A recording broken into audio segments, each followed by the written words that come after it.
guys. Guys, I checked the ESP, Curious Cat, I'm assuming? our notifications on our Twitter, Yeah. and someone has written the car master of demonic cultivation.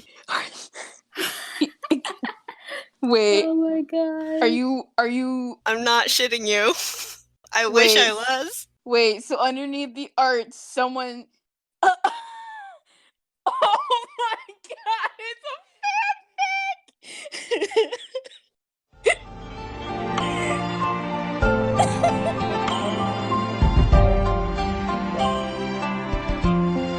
Hi everyone, we're the Emperor Smile podcast here to brighten your day. This is Amie, aka Wi-Fi Daily. I'm Cali, aka dailyjiangcheng. And I'm Ruki, aka Bluetooth Daily. Today's topic is coming to terms with past events that left you bitter and without closure, or like feeling negative emotions in general, really.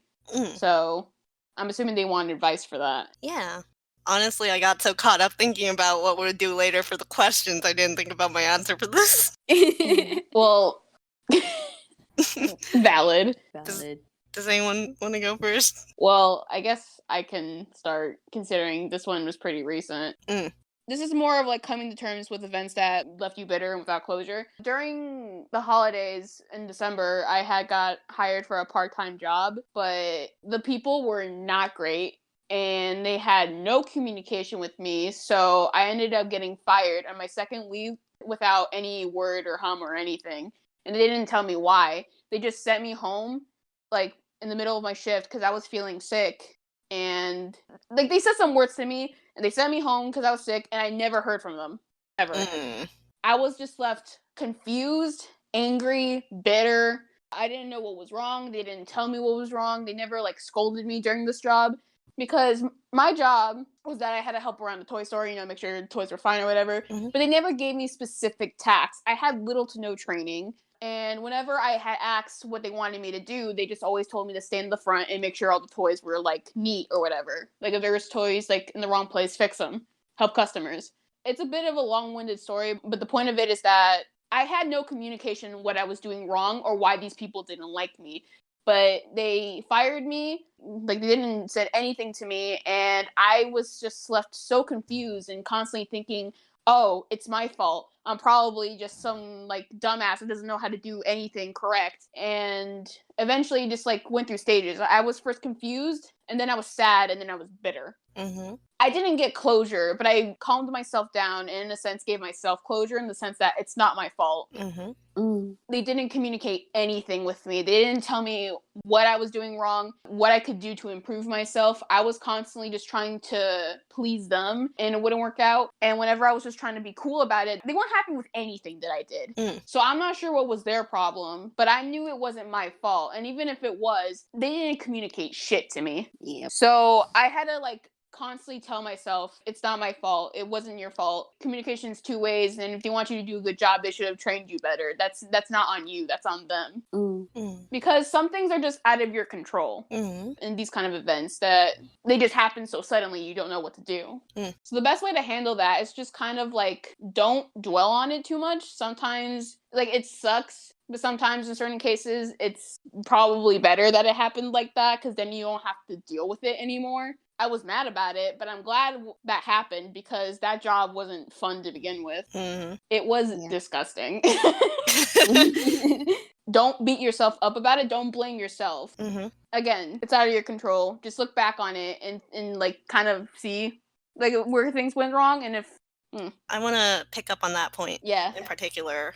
Sometimes, it is hard to tell whose, like, fault it is, and really blaming does no good, but sometimes it is good to reflect back on these events and try to figure out what happened and why.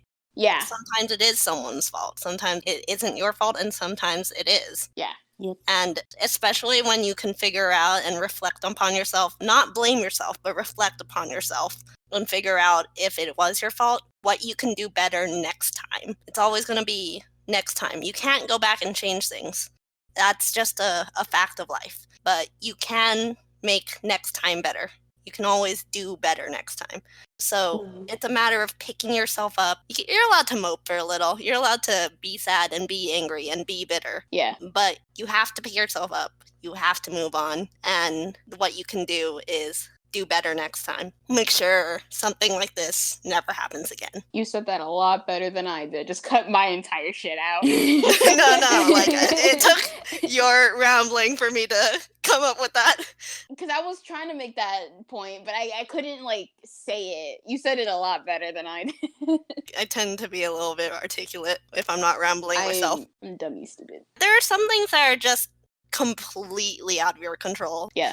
It could be someone treated you bad and it left you bitter and without closure. And that's on them. It's never going to be on you, but it is worth it to look back and try to figure out, was it on me? And most of the time it isn't.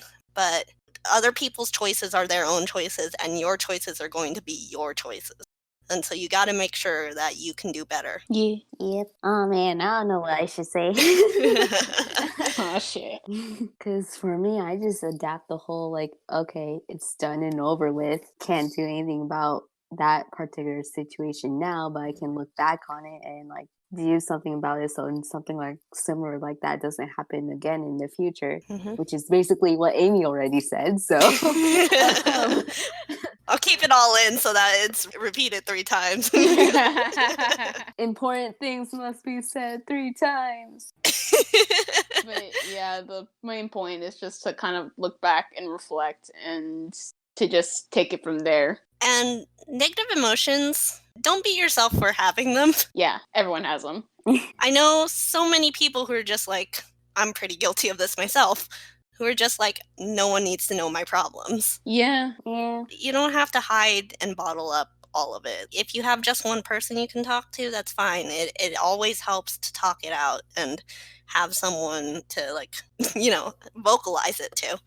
Don't feel selfish that you feel these things. Like, don't feel like, oh, I'm just being selfish, I'm overreacting. No, don't think like that. These are common emotions. Everyone has them. They're valid. You're valid. You're not selfish for thinking this way or having them. People go through it. You shouldn't feel selfish about wanting to feel better. And remember that everyone's pace of recovery or like coming to terms with all these bad stuff is like everyone's speed and pace regarding that is different. So don't think something like, oh, my friend or someone went through this horrible blah blah blah thing and now they're okay already, and so I'm over here taking like forever to get over it. No, that's not. Everyone has their own pace that they recover at, and that's fine. If you need more time, it's fine. If you don't need more time, I mean, just take it at your own pace. And you're valid. And don't belittle your own experience either. Like, someone might be going through it worse and it sucks, but you're going through your own thing, so you shouldn't belittle yourself just because someone might have it worse than you. So yeah, you're just valid. Yep. You don't gotta bring yourself down. Not everything can have a nice closing, a nice exit, but be grateful for the things that do have that. Yeah. But be okay with, I guess, leaving open doors behind you. Yes. That's a weird metaphor, but yeah. I think we're good on this topic. Do you guys want to move on? Yeah, sure. Now we're going to move on to the audience question. We didn't really get any audience questions that we thought could apply this week, so we have come up with our own. With that note, please do send in more questions if possible. Thank you. Please. This prompt for you guys.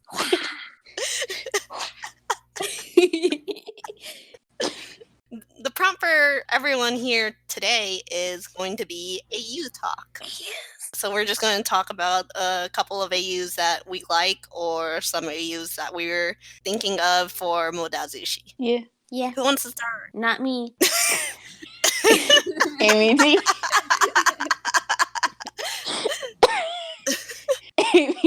do you want to start or should I? I can start since we did just get off a heavy topic and mine isn't that heavy. I say that as if it's heavy at all. It's not. Well, mine isn't heavy either. Mine isn't either. Not really. But you don't want to talk about it. At least not yet. Okay, I can go. All right. So one of the AUs that I haven't really developed it or drawn anything on it. I wanted to make like a comic out of this because it sounds like something that would be cute, and I welcome fan art at any time. This AU is a modern AU where Lan Wenji and Zhang Cheng are magicians. And oh, yes, Zhang Cheng is one too. Oh. And Wei Wuxian is a bunny.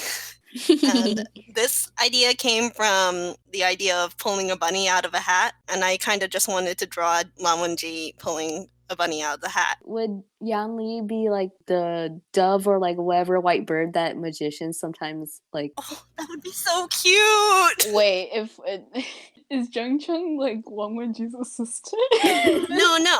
So I was thinking they were kind of like competing magicians, I guess. Oh. Rivals. And Zhang Cheng used to be more of a street magician. Ah. You know, he would walk around on the street, while Lan Wenji was more of a like a show magician, high-end, prestigious. So like Zhang Cheng was doing like shows on the street where like people can like walk by like kind of like on like boulevards or whatever, and Lan Wenji was like the real shit, like he was on stages and everything. Yeah, but I mean Zhang Cheng wasn't less of a magician. He just preferred to do like street magic because it's more impressive to him. Pulls a stingray out of a hat. Because look, it's achieving the impossible. That was what Zhang Cheng's all about. Yeah. The idea is that Wei Wuxian starts out as Zhang Cheng's bunny before he becomes Lan Wenji's bunny. What the fuck, Amie?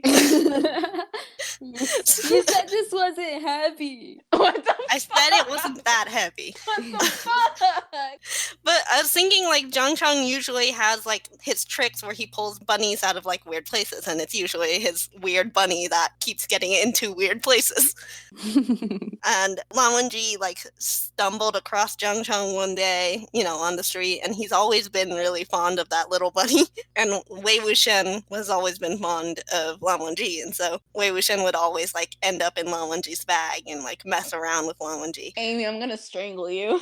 And Zhang Cheng always had to like take him away. I'm gonna strangle you, Amie. I swear to God.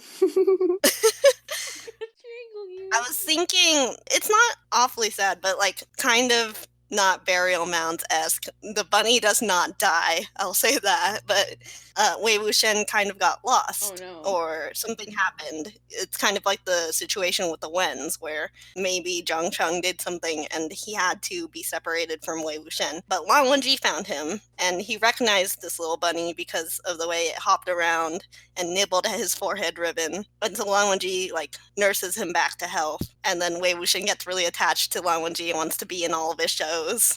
And that's how Zhang Cheng finds Wei Wuxian again. Man, I'm gonna fucking strangle you. Listen, I love long shows, which is the next guy, but why the fuck it has to be like that? I'm gonna strangle you, Amie. I'm sorry. Zhang Cheng probably wants that bunny back, but he sees how happy Wei Wuxian is with Lan Wenji. Why would he be the one to fucking tear that apart? So he has to fucking watch bitterly as Lan Wenji steals his rabbit. I'm sorry. I did write down though that Zhang Cheng does he's taken to using his sister's bunny Jinling. So I was imagining like a little white bunny. It's not the same. It's not the same. It's not the same. Told you it wasn't that heavy, but it's still. I'll fucking strangle you. I will go to where you live and I will strangle you. Well, anyways, that's my magician AU. Fucking kill you. I swear to God, I won't hesitate. Anyone else want to go? I'll go. Okay. I'm gonna strangle you, baby. Swear to God. I need to like compose myself before I start talking. Because I'm so fucking worked up now. I should have gone first. Should I go? No. I mean, if you want. Just Amie, I swear to God. Well, do you want to try helping me make it a happier ending? Fuck you. Zhang Cheng gets off of the street magicians and becomes the Penn and Teller, where they're like a comedy duo. No. No. No, it's staying bitter and sad the way it is. Remember what we were talking about? Closure. This isn't closure. That's not closure. dealing with these negative feelings of yours. I'll kill you. Then I'll have closure. Ruki, why don't you go? Okay. So previously in another episode, we talked about AUs, and at that time, I forgot to mention one that I really liked, which is Wangshan ascending as immortals, either as like a pair or just like one of them. Yeah. I like that idea. I love the idea that they can live on into modern times, but still be cultivators. Yeah. It's funny to think about that they've been through a whole bunch of eras. They've already been through it all. And they still love each other every day. Yes. I'm just imagining Wei Wuxian fucking like the idea of them being immortals, and then like with new things being invented or whatever. I'm just imagining Wei Wuxian like holding a gun for the first time. Oh my god, he's got a gun! Oh my god, shit, he's back. He's got a gun. Wei Wuxian's just like, fuck the swords, Lan Zhan. Look at these fuckers. Lan Zhan's like, you can't fly on those.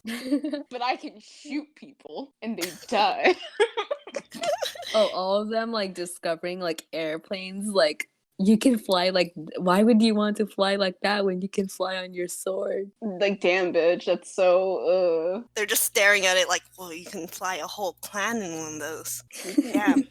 Holy shit. Okay, who's the first to discover Vine?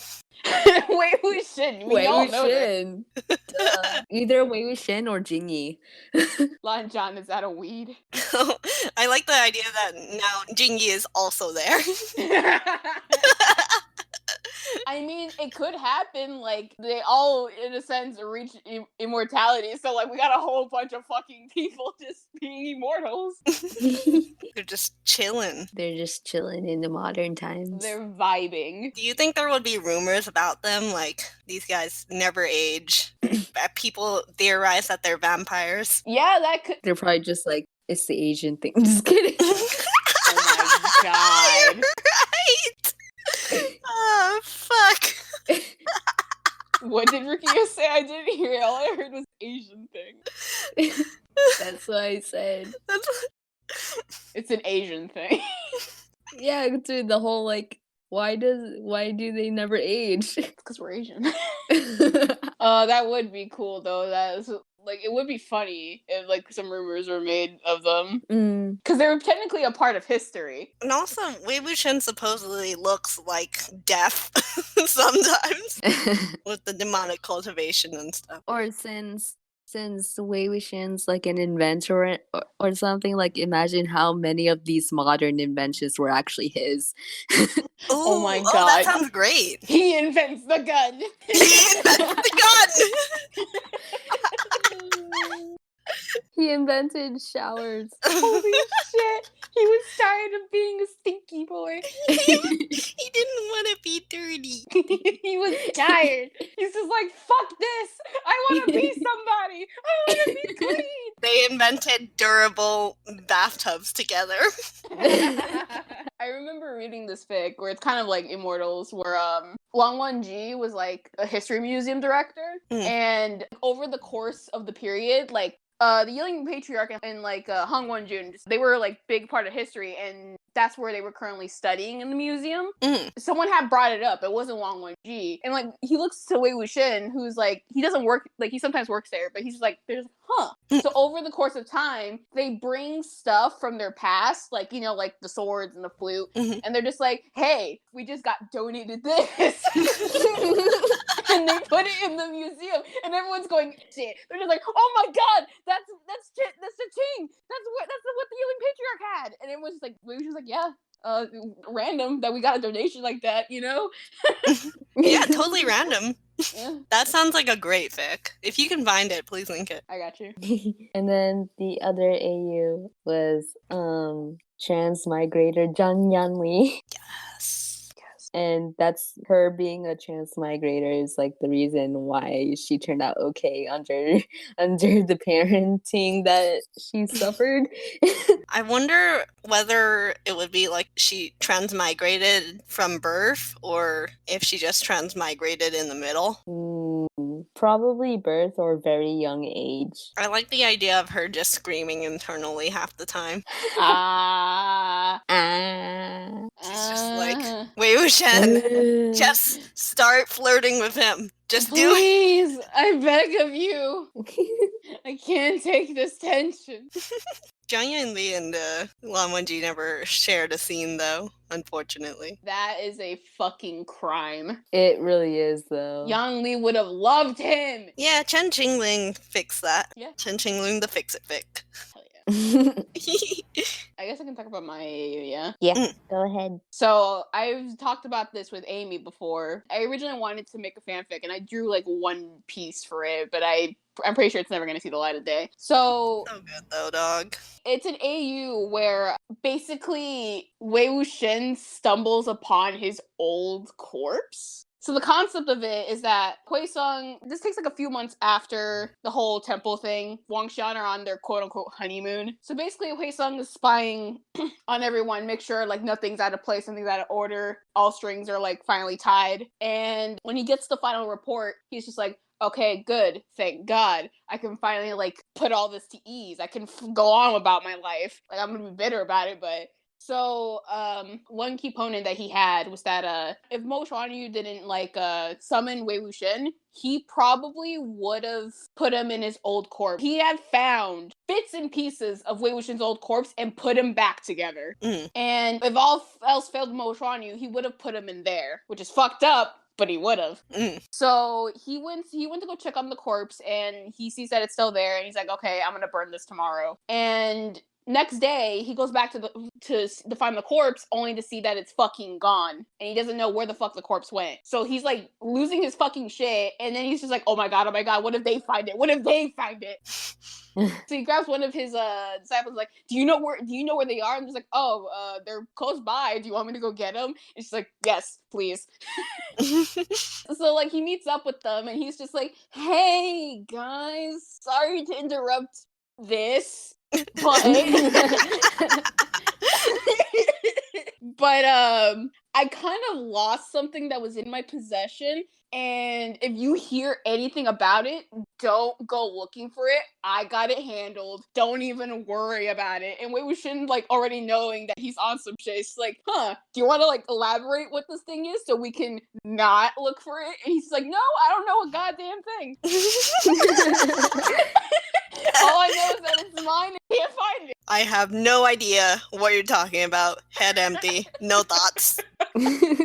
So Wang Xiao are just like, alright, fucking whatever. It's whatever. So they part ways, and then it focuses on Wang Xiao. They're making their way back to Gusu because they're finished with their little traveling or whatever. And that's when they start noticing that a presence is, like, kind of surrounding them. And they're just like, what the fuck is this? You know, they're thinking maybe it's something that wants to, like, kill them, whatever, you know, corpses, bullshit. So at first they try to lure it out, but that doesn't work. And they do set up a lot of traps. But when the traps go off and they think they caught it, it escapes in time before they can find it. And they're just like, ah!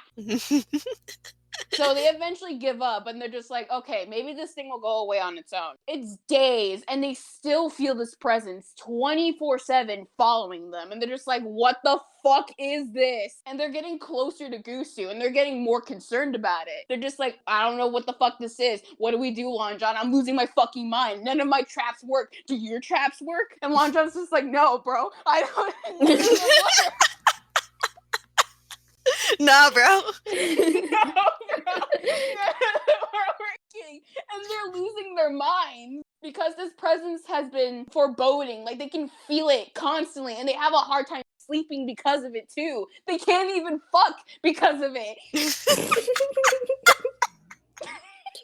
The most pressing concern. Yeah, that's just the worst possible thing. So, like, as they're getting closer to Gusu, they're just like, okay, this thing can't possibly follow us into Gusu, whatever the fuck it is. So, like, we're gonna go into Gusu. We're not gonna feel it. We're not gonna, like, sense it anymore. It's not gonna be a problem. We don't gotta tell anyone about it. So, they eventually get into Gusu, and the presence dulls a bit. They can't feel it as much anymore. They're thinking, oh, thank God, finally, we can continue on with our fucking lives.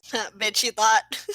Yeah, they go to sleep thinking that it's gone, and then all of a sudden, the presence is there, and it feels even stronger than before, and they're just like, how the fuck did it get past the barrier?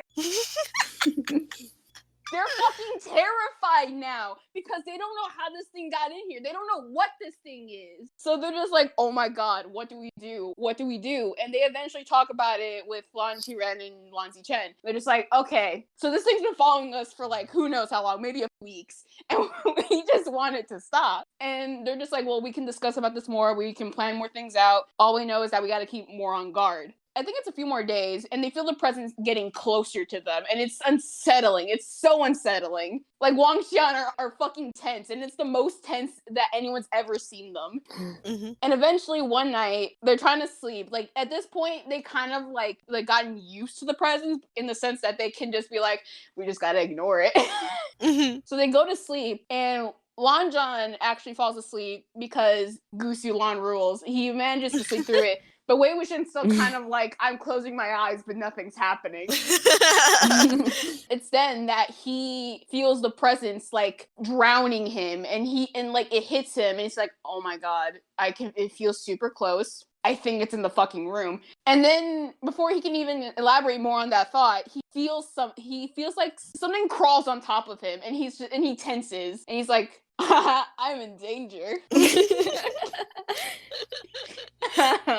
So slowly, ever so slowly, he opens his eyes, and there staring back at him is his old corpse. Well, it's a corpse. He doesn't know if it's his corpse. The only clue that he had that it could be his corpse, it's that it's wearing freshly pressed, it's wearing his old clothes, but they look nice. Like someone gave it to this corpse. And he's just looking at this corpse, and it's so ugly and mangled, and like it's sewn up. And he's just like, oh my God.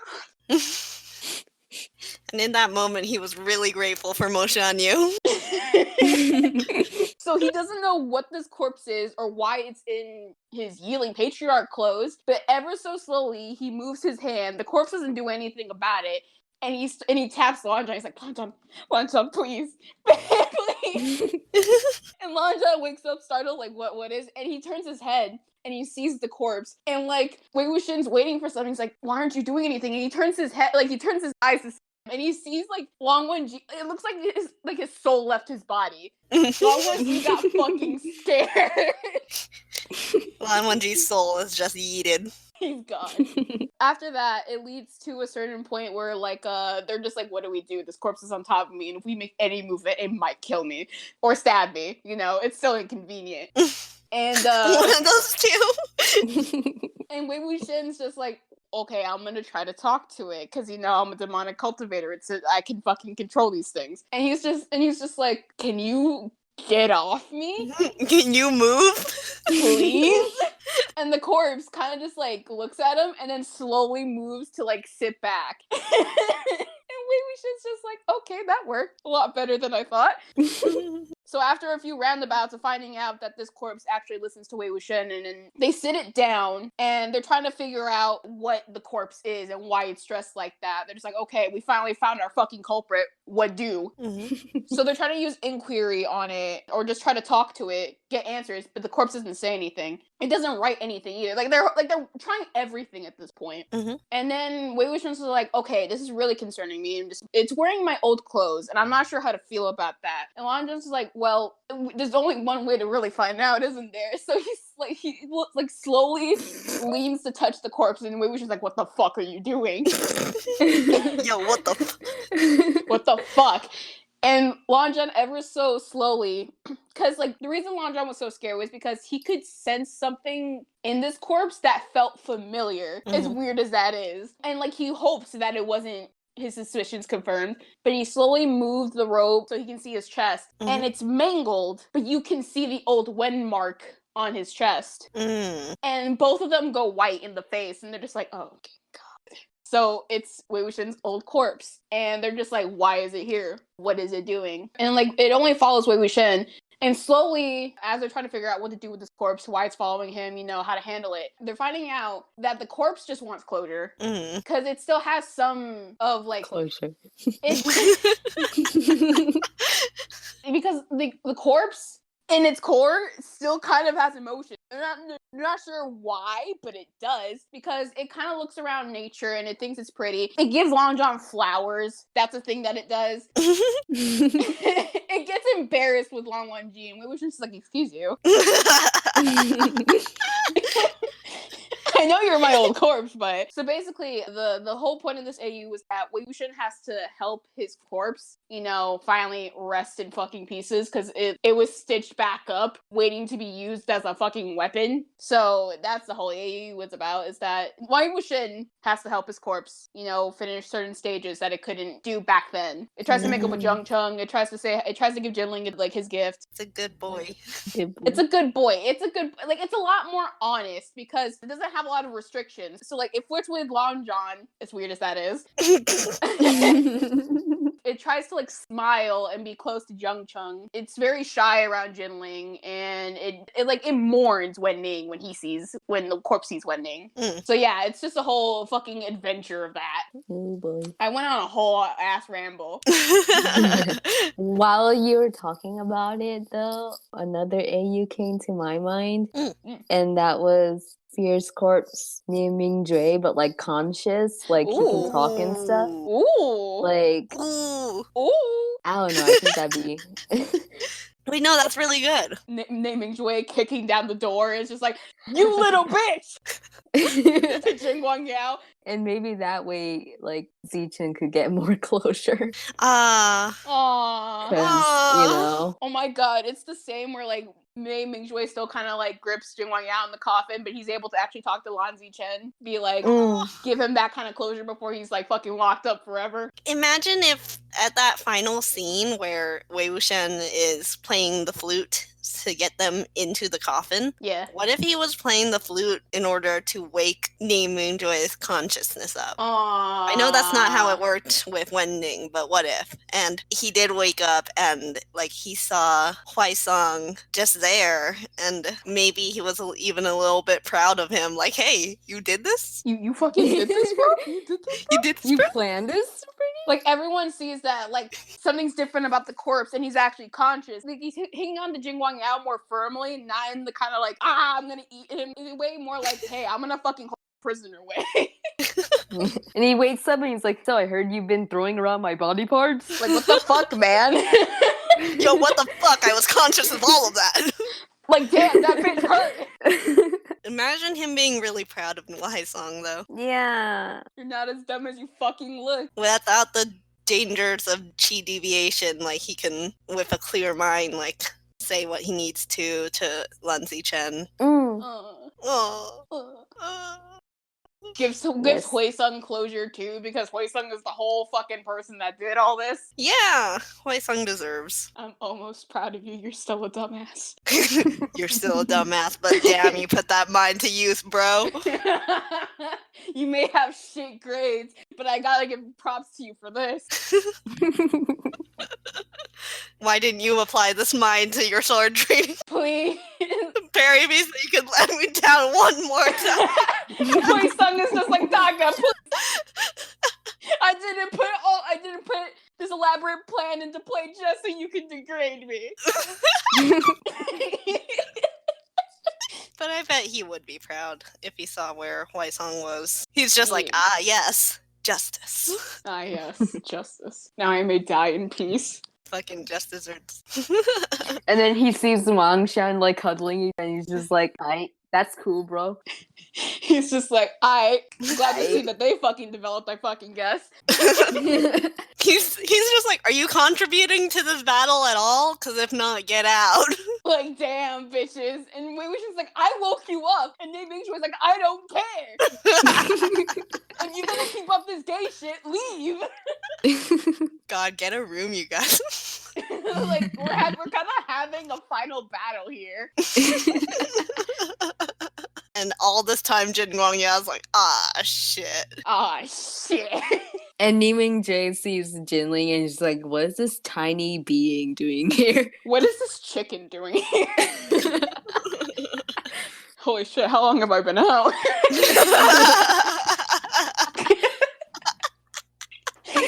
When did... Oh my God. Oh my god, he's fucking like looking at Wang Xiang cuddling. It's just like, who the fuck is that? And someone's like, that's Wei Wuxian. He's like, that's Wei Wuxian. I thought he fucking died. He's like, Wei Wuxian used to be so much taller. He was more broader, more manly. What the fuck is this? What's this little dude? With his little twink ass. Wei Wuxian quietly rude. You're in no place to talk. You fucking touched my ass without my wish.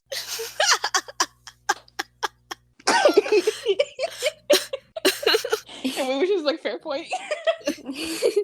naming Jay. Hey, Lala G, thanks for biting my legs, but did you have to strip me for it? Like, damn. Give me Damn, some dude. common decency. You could have been a little fucking kinder. Lamanji turning with a blank face saying, I didn't think his legs would remember. I didn't even know legs can hold memory. I did not think this would happen. There is so much to learn. And Jing Wang Yao's just like, are you guys gonna fucking kill me or what? I'm tired. Enough. Jing Guang gals, I am uncomfortable when we are not about me. Okay, we should. Okay, let's take a water break and then let's move on to the mindfulness moment. Yeah. God, that name makes way. That's a good one. It is. That's Wei Wuxian, that twink ass motherfucker. Because I think there is. Are you okay? Yeah. I think there is a fic though where he got woken up as a fierce corpse, like conscious. Damn, that's sexy though. But I can't find it. I don't know if I can find it again or not. I may be dead, but I'm up 10 amongst these fucking 5.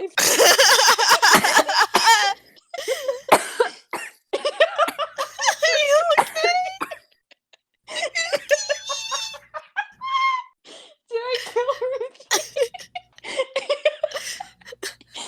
Ruki! So, anyways.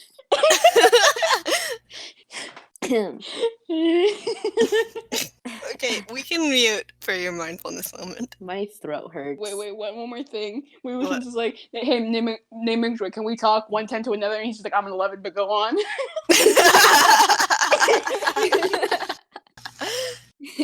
Alright, I'm done. Okay, I'm gonna mute. Same. Take it away. Mood.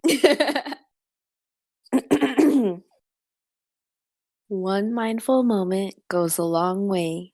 Today, I will be going over a simple breathing exercise called the balloon breath exercise. And this exercise can be done while you're lying down or sitting or like on a chair too. That's fine, doesn't really matter. So please get into your mindful bodies, being as still as possible, as quiet as possible. Try to keep your spine straight, and you can gently close your eyes. Let your hands, arms rest in a relaxed position.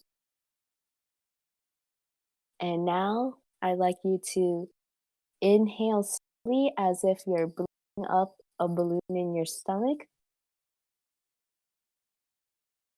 And then exhale slowly and notice the balloon fall. Inhale, noticing how your stomach moves out, away from the body. And then exhale, noticing how your stomach moves closer to the body. Repeat this balloon breath 5 to 10 times. Let's try doing 5.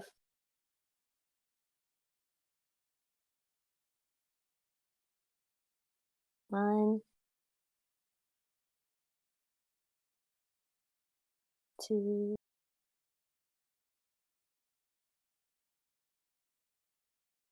3,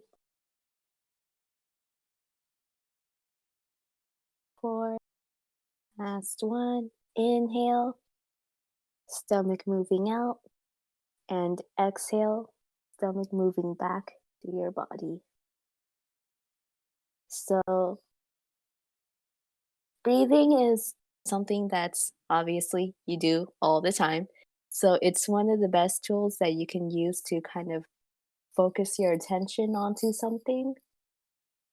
And you can just, it's always with you. So, you can always use it as an anchor for whatever situation you're in. If you need to calm down, if you need to just focus, or whatever it is. As you focus on your breath, living in the now, the present, feel more clear, more peaceful, even when your surroundings, your environment might be chaotic. So, a reminder that breathing exercises aren't really meant as a prescription for tuning out the world, but rather it's for tuning in with open awareness. And that was the mindful moment. Yay. Ah. Ah. Ah. Ah. Hello. Okay. Hello. Hooray. Away. Thank you guys for joining us for the 14th episode of Emperor Smile Podcast.